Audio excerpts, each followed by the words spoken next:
Hi all, this is Ashutosh here, and I welcome all of you to this part 4 of the Moving Average series, जहाँ पे हम crossover system की बात करेंगे। हमने last chapters में एक बहुत ही सिंपल एप्लीकेशन रेफर किया था, and then we also understood the limitations of that application in a consolidating environment. अब हम क्या करने वाले हैं? We are going to refer a crossover system. हम और इम्प्रोवाइज्ड वर्जन अब उसका बनाएंगे मूविंग एवरेजेस का and will try to see the application piece of it. So let's move ahead. This is going to be an interesting learning for all of us. तो हमने ये देखा था कि earlier system generated far too many trading signals in a sideways market. जब मेरा market consolidate कर रहा है या बहुत ही क्रूड वे में मैं अगर बोलूँ, आपने नोटिस किया होगा कि जब मेरा मूविंग एवरेज का लाइन फ्लैटेंड है, then in that phase it was generating too many trading signals और मेरे stop losses hit हो रहे थे. मैं enter कर रहा था और stop loss hit हो रहा था. हम enter कर रहे थे, नीचे की तरफ enter कर रहे थे और हमारा ऊपर जाके मार्केट हमारा stop loss hit कर दे रहा था. So this is a new improvised one which is called as moving average crossover system. और ये करता क्या है? We are combining two moving averages in the system. दो moving averages को combine कर रहे हैं. एक 50 एक्सपोनेंशियल मूविंग एवरेज और एक 100 एक्सपोनेंशियल मूविंग एवरेज को हम कंबाइन कर रहे हैं.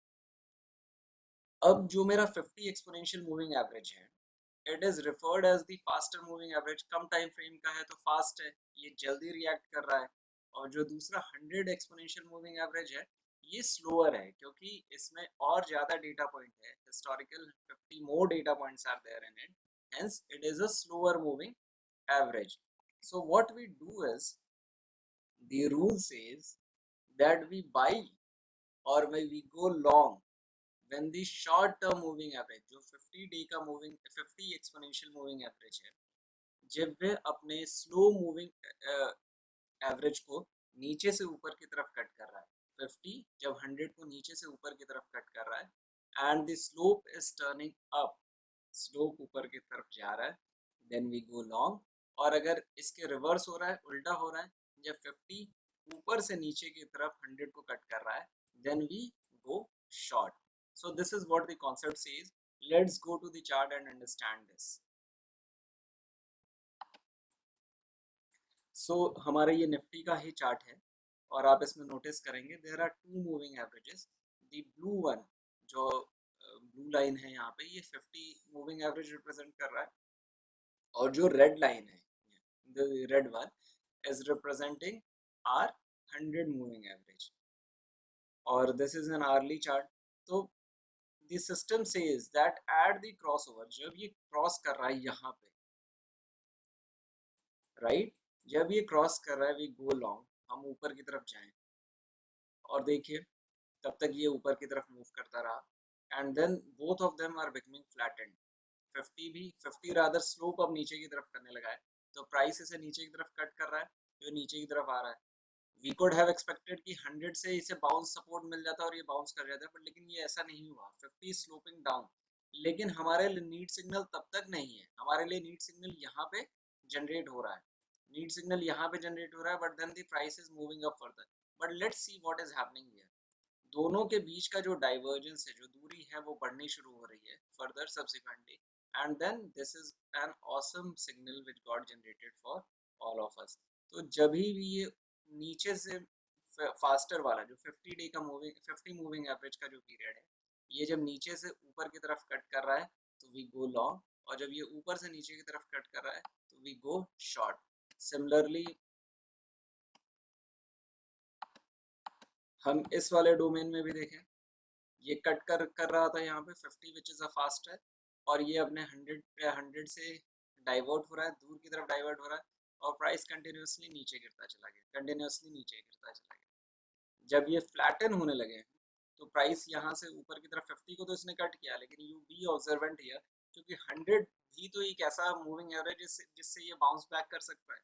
And this is what is happening. ये से यहाँ से बाउंस कर गया.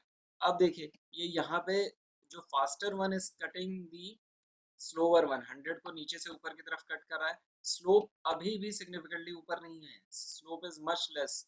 20 एंगल्स में अगर आप मेजर करेंगे तो 15-20 डिग्री के आसपास है। सो प्राइस ऊपर की तरफ तो बढ़ा है, लेकिन it is not very interesting one. जब भी आपका slope is a very important piece which generally people do not focus on.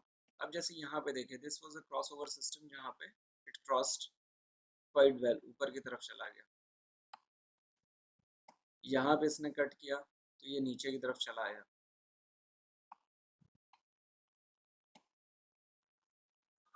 Now this is the one, ये ऊपर की तरफ कट किया, but then the slope is coming down, slope चला आ रहा है नीचे की तरफ, but still the slope once again went up. दोनों के बीच के का डाइवर्जेंस बढ़ता जा रहा है and the price kept on moving up.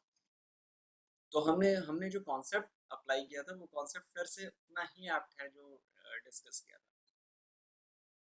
Moving averages will act as support and resistances, लेकिन हम रिटेल पार्टिसिपेंट को एक चीज बहुत ज्यादा ध्यान देनी है, और वो ध्यान देनी है the slope of the moving average. Slope सबसे इम्पोर्टेंट रोल प्ले करता है।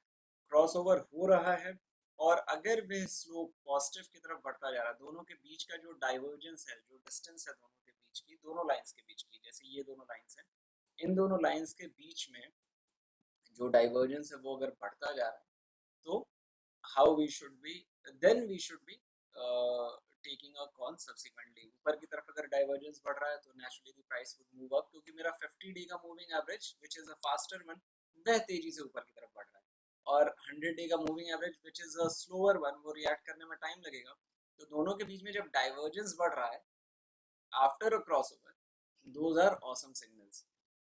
if this is the case, the next obvious question is कि आप किन मूविंग एवरेजेस का क्रॉसओवर बनाएं, और 50 और 100 ही क्यों?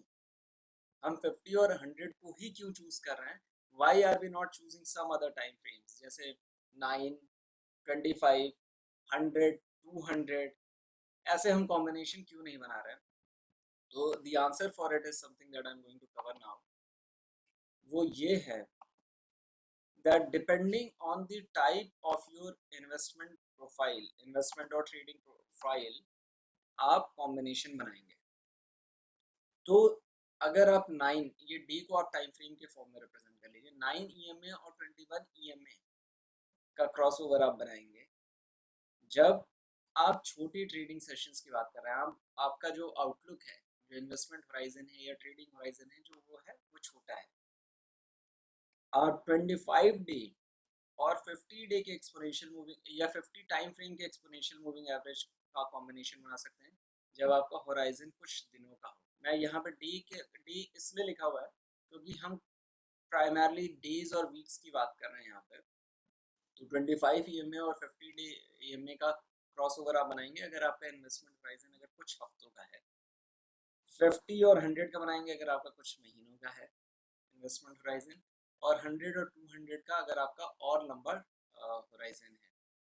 So the combination of moving averages have to be done and tested depending on मेरा इन्वेस्टमेंट होराइजन क्या होने वाला है, या ट्रेडिंग होराइजन क्या होने वाला है, कितने देर के लिए करने वाले हैं। Those who are intraday players, वो क्या कर सकते हैं, वो और शॉर्टर टाइम फ्रेम का होराइजन बना सकते हैं।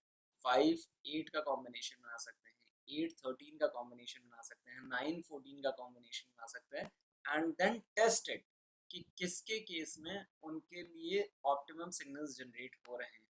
जैसे वो मान लीजिए किसी एक स्पेसिफिक स्टॉक में ट्रेड करते होंगे, मान लीजिए इन्फोसिस में करते होंगे, रिलायंस में करते होंगे, एचडीएफसी बैंक में करते होंगे, और अगर इंट्राडे वो कर रहे हैं, तो they have to go and test it कि वो 9 और 14 का कॉम्बिनेशन उनके लिए ज़्यादा नीड सिग्नल्स जनरेट कर रहा है, या 5 और 8 के सिग्नल्स ज़्यादा नीड सिग्नल्स जनरेट कर रहे हैं, या 14 और 21 के नीड सिग्नल्स जनरेट कर रहे हैं। So this is something which has to be tested by a retail participant depending on his or her investment or a trading horizon, वो कितने देर के लिए करना चाहते हैं। जैसे मान लीजिए जो स्कैल्पर्स होते हैं जिनको बहुत ही जल्दी एंटर करना है और एग्जिट करना है, so they can even create a crossover of 3 and 5 time frame. अब वो 3 मिनट 5 मिनट का कॉम्बिनेशन का क्रॉसओवर सिस्टम बना के ट्रेड कर सकते हैं, और जो लॉन्ग टर्म इन्वेस्टर हैं वो 100 एंड 200 डे का EMA का क्रॉस ओवर सिस्टम बना के ट्रेड कर सकते हैं, या 50 और 200 का, 50 और 100 का क्रॉस ओवर सिस्टम बना के ट्रेड कर सकते हैं। एज अ रिटेल पार्टिसिपेंट हमें जो ध्यान देना है वह ध्यान देना है उसके स्लोप के बारे में। Slope is very important phenomenon which we have to keep in mind. So this is what I wanted to cover in today's session. I'll be coming up with the next session further on the very same topic, जहाँ पे हम इसके application को कुछ stocks में, कुछ behavior, कुछ और patterns में multiple combinations करके हम test करने की कोशिश करेंगे. So I'll be coming back with the new chapter pretty quickly. Thank you so much.